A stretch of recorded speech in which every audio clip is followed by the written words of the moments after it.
Assalamualaikum warahmatullahi wabarakatuh.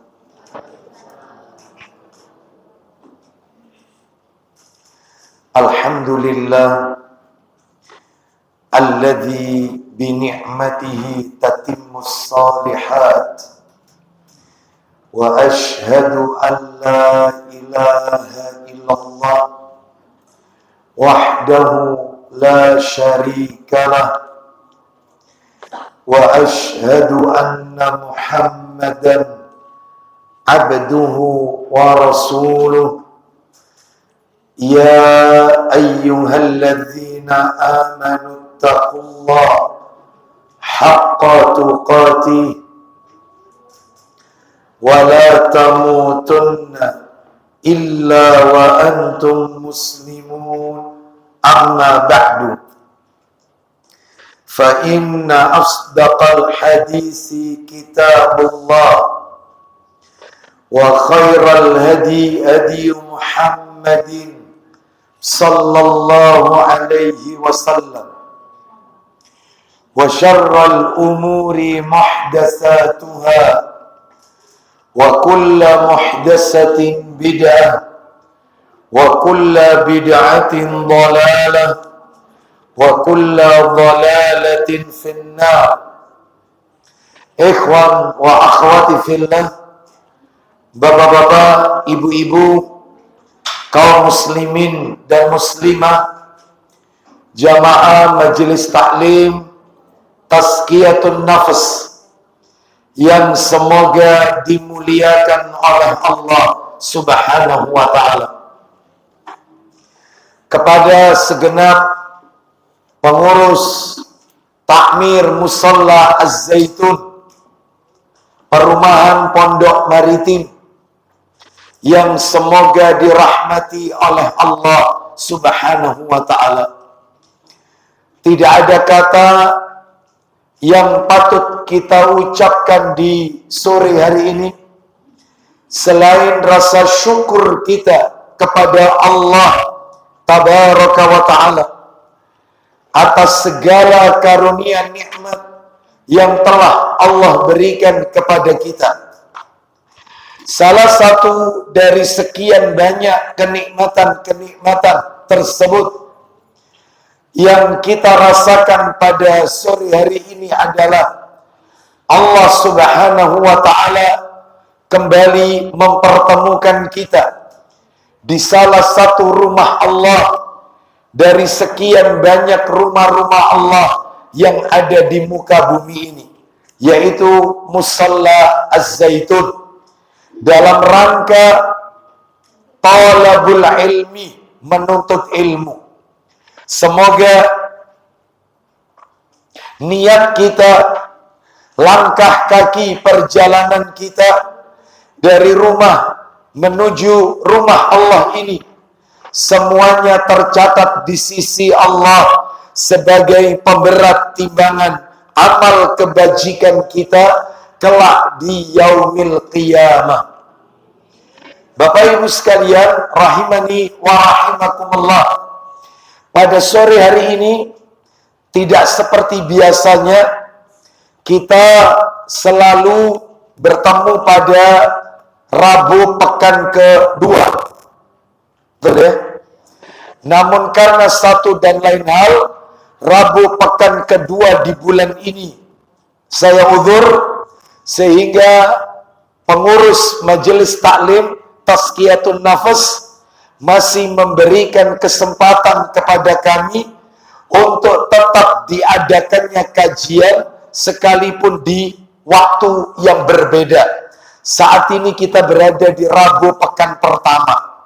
Adapun untuk berikutnya, jika Allah takdirkan bertemu kembali, yaitu jadwal kita di Rabu pekan kedua.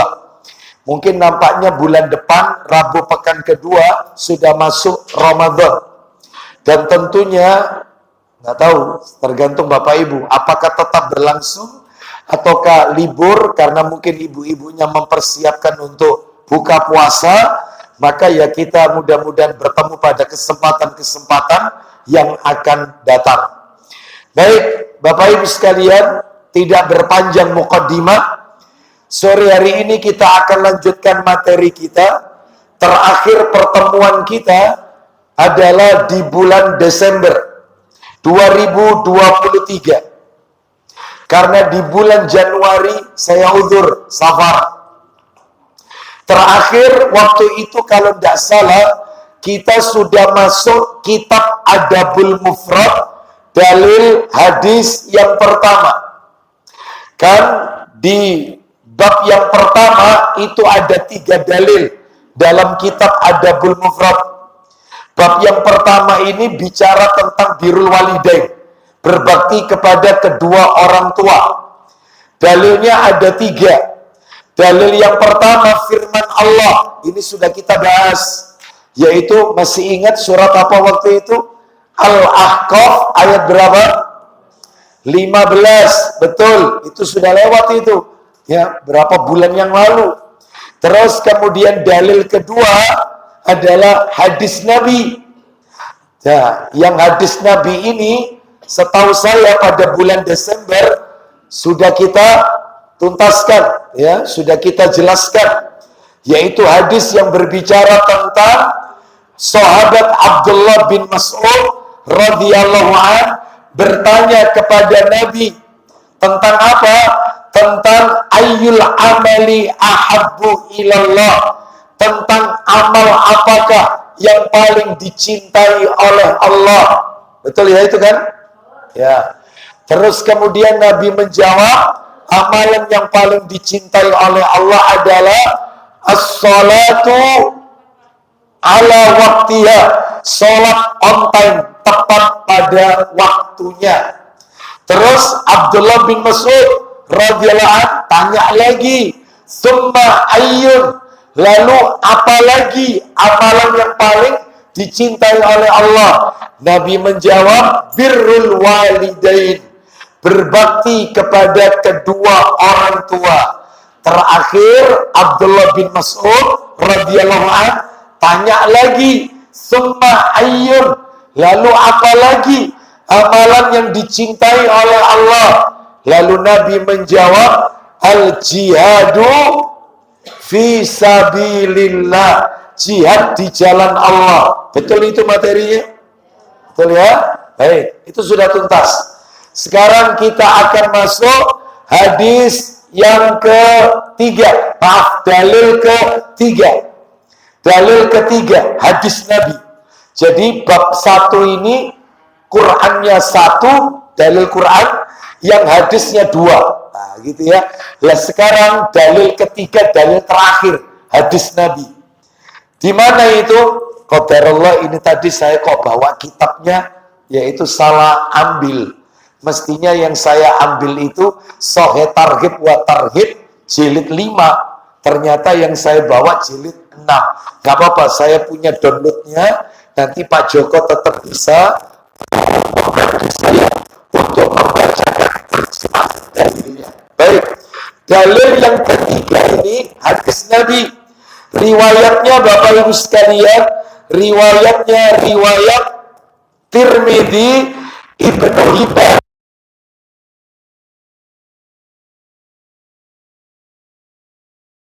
Singkat apa biasanya itu?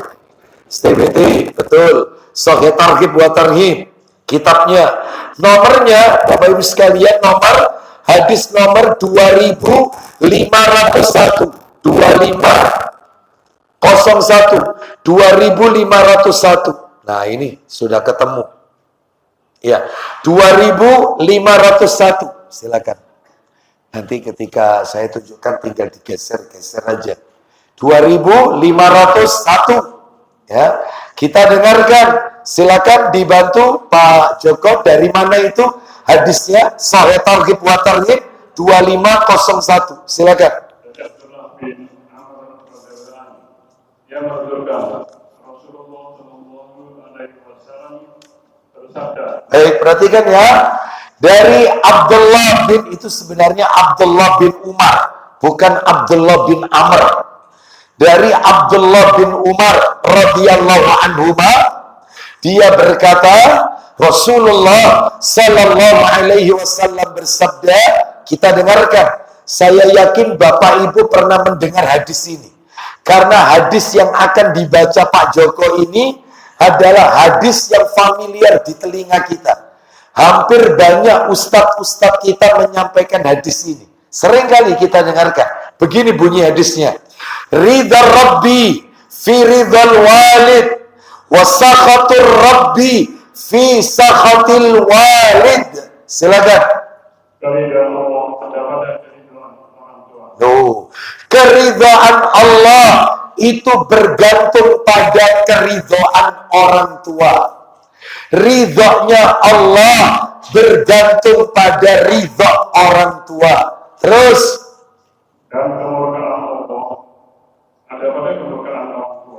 Dan kemurkaan Allah bergantung pada kemurkaan orang tua. Jelas sekali di sini ya. Baik, hadis ini pendek kan? Pendek. Hadis ini memiliki 4 pelajaran, Bapak Ibu. 4 pelajaran. Diingat-ingat ya, 4 pelajaran. Hadis ini mengandung 4 pelajaran. Apa pelajarannya? 1. Ya, saya ulang ya hadisnya supaya ibu-ibu tambah jelas. Di mana Nabi bersabda, ridha Rabbi fi ridhal walid wa sakhatur Rabbi fi sakhatil walid. Yang artinya saya bacakan, keridhaan Allah tergantung pada keridhaan kedua orang tua, dan kemurkaan Allah tergantung pada kemurkaan kedua orang tua. Coba, hadis ini mengandung 4 pelajaran. 1, pelajarannya.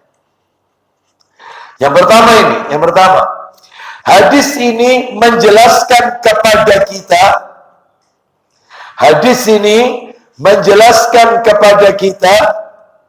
betapa dahsyatnya efek keridhaan atau kemarahan orang tua kepada anaknya. Oh iya, sampai Nabi bilang, saya ulang nih. Hadis ini menjelaskan kepada kita betapa dahsyatnya efek keridhaan atau kemarahan orang tua kepada anaknya. Sampai-sampai tadi Nabi mengatakan apa? Ridhonya Allah itu tergantung ridho orang tua. Jadi kalau orang tua sudah tidak ridho, maka jangan harap Allah akan ridho. Dan kalau orang tua sudah marah, murka sama anaknya, jangan harap Allah akan meridhoi kita. Tentunya Allah akan murka kepada kita. Dan Bapak Ibu mohon maaf, saya harus sampaikan, saya dan panjenengan yang ada di majelis taklim ini, belum tentu kita ini orang tua, belum tentu. Tetapi pasti kita seorang anak, betul atau tidak? Saya anak, bapak-bapak juga anak, ibu-ibu juga seorang anak. Karena kita semua juga punya orang. Itu sekali kita jadi anak, bikin orang tua kepikiran, apalagi dia sampai nyumpai anak, mandar konku, waduh, ya, mama ndak ridho, ya. Nek tahu caranya kayak gini, nak, nek iso tak lebokno maneh, ndok wetenge mama tak lebokno maneh. Ada ndak orang tua pernah ngomong kayak gini? Saking nakalnya anak, ya. Itu Allah murka, jangan dianggap gampang hadis ini. Wih, Allah ada di langit, Allah fis sama, di langit. Orang tua di bumi, lihat digandengkan oleh Allah. Keridhaan Allah tergantung ridho orang tua yang ada di bumi. Murkanya Allah yang ada di langit, itu bergantung pada murkanya orang tua yang ada di bumi ini. Makanya Bapak Ibu jangan kaget. Di dalam Al-Quran yang namanya ayat bakti sama orang tua, itu mesti gandengan dengan ayat menyembah Allah. Jelas ini. Kita setelah disuruh menyembah Allah, pasti ayat berikutnya, dan berbaktilah kepada 2 orang ibu bapakmu. Mesti gandengan. Allah berfirman, wa'budullaha wa la tusyriku bihi syai'a. Lihat gandengannya. Wabil walidaini ihsana. Sembahlah Allah dan jangan kau sekutukan dengan sesuatu apapun, dan berbuat baiklah kepada ibu bapak. Mesti gandengan ayatnya. Nggak mungkin dipisah. Termasuk ini. Ridho Allah bergantung ridho orang tua, gandengan. Murka Allah bergantung murka orang tua. Jadi efeknya dahsyat Bapak Ibu. Keridhoan atau kemarahan orang tua kepada anaknya. Pak, Bu, maaf. Betapa banyak anak zaman sekarang yang mereka membuat orang tuanya menjadi marah, menjadi murka lantaran lisan atau perbuatan anak-anaknya. Yang dampaknya Allah juga marah karena orang tuanya marah, ya. Karena orang tuanya marah. Kan ada orang tua itu bilang sama anaknya, terus no, ya, kita diterusno sama anaknya, ya. Kok ya, terus no, ya, seperti ini. Sampai-sampai ada orang tua, nek kalau kayak begini nak, ya Allah nak, iya, mama kau iris tangani mama ndak keluar darahnya. Ya, saking nakalnya ini ya. Nek kalau kayak begini mending mama mati aja. Kon nek wong tuamu mati baru kon ngerasakno kon. Ngerasakno. Ada enggak orang tua ngomong gini? Dia enggak ridho berarti. Itu Anda pikir Allah ridho? Enggak. Allah marah, Allah murka. Dan Bapak Ibu harus tahu, jika Allah sudah marah, imbasnya itu ada. Apa imbasnya? Sulitnya seluruh urusan anak. Entah pekerjaan anak itu akan sulit, entah rumah tangga anaknya tidak akan pernah bahagia, entah pendidikan anaknya gagal total. Kenapa? Karena dia durhaka. Ada wanita, ada laki-laki datang ke rumah saya. Ya, baik laki, baik perempuan. Kalau perempuan pasti saya didampingi oleh istri saya. Dia berkata, saya ini Ustadz nikah sudah kedua kalinya. Ternyata pernikahan saya kedua ini sudah di ujung tanduk Ustadz. Apa Ustadz ya? Kenapa ya? Jawab ya, tolong dijawab. Bagaimana perbuatan ibu dengan orang tuanya?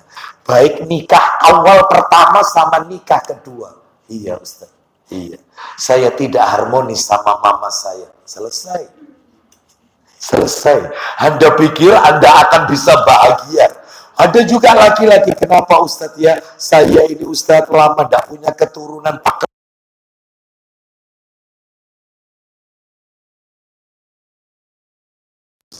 Saya jarang telepon, saya jarang. Kadang-kadang itu Ustadz, orang tua ini mungkin karena sudah tambah umur, tambah baperan. Kadang-kadang saya tidak sabar. Ngomong nyakiti orang tua. Mungkin dia tersakiti. Memang betul, ya sudah itu. Anda sudah tahu jawabannya, jangan harap Allah akan ridho. Kalau Allah sudah tidak ridho, imbasnya banyak. Pekerjaanmu, rumah tanggamu, pendidikan anakmu, rizkimu. Imbasnya panjang. Mana dalilnya? Saya kasih dalil. Silakan dibuka tambahan dalil. Surat nomor 46. Surat 46 Al-Ahqaf. Ayatnya 17 dan 18. Nah, itu dulu. Ya. Surat nomor berapa tadi? 46. Ini baru pelajaran pertama kan? Pelajaran nomor 1 kan ya? Kan ada berapa pelajaran totalnya? 4 pelajaran. Ini baru pelajaran pertama ya. Tentang dahsyatnya keridhaan dan atau kemurkaan orang tua. Kita lihat surat nomor 46 Al-Ahqaf, ayatnya ayat 17 dan 18. Kita dengarkan Pak Joko. Dan orang yang berkata kepada kedua orang tuanya. Baik, orang-orang yang berkata kepada kedua orang tuanya. Apa itu? Bagi kamu berdua. Atau cis, atau itu ya. Jadi kalau disuruh, misalnya, nak minta tolong ibu, belanu nak minta tolong ibu. Itu sama ini. Itu nggak boleh ini. Ya. Ulang lagi, orang-orang. Dan orang yang berkata kepada kedua orang tuanya. Apa itu?